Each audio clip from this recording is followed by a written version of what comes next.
कर्मण्येवाधिकारस्ते मा फलेषु कदाचन मा कर्मफलहेतुर्भूः मा ते संगोऽस्त्वकर्मणि।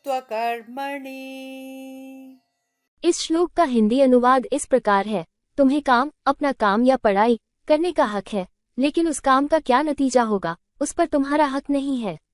इसलिए कभी ये मत सोचो कि जो नतीजा मिलेगा वो तुम्हारे कारण है, और नहीं कभी ये सोचकर काम करना बंद कर दो कि इससे कुछ फायदा नहीं होगा। इस श्लोक की व्याख्या ये है कि इसमें 3 चीजें समझने लायक हैं, कर्म, विकर्म और अकर्म। कर्म का मतलब है सही काम करना, जैसे कि हमें प्रकृति का मतलब है हमारा स्वभाव और गुण के अनुसार जो काम करना चाहिए। विकर्म वे काम हैं जो बिना सही अनुमति के किए जाते हैं, यानी ऐसे काम जो सही नहीं होते। अकर्म का मतलब है कोई भी काम न करना।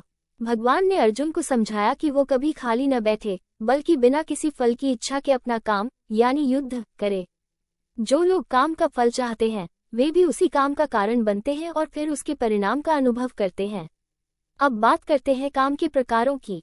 नित्य कर्म ये वे काम हैं जो हमें बिना किसी फल की इच्छा के हर दिन करने चाहिए, जैसे पूजा या अच्छे काम। आपातकालीन कर्म ये वे काम हैं जो हम मुश्किल समय में करते हैं। इच्छित कर्म ये वे काम हैं जिन्हें हम अपनी इच्छा से करते हैं। भगवान ने अर्जुन को सलाह दी कि उसे युद्ध करना चाहिए, लेकिन फल के बारे में सोचे बिना, क्योंकि काम न करना भी एक प्रकार की बंधन जकड़न है।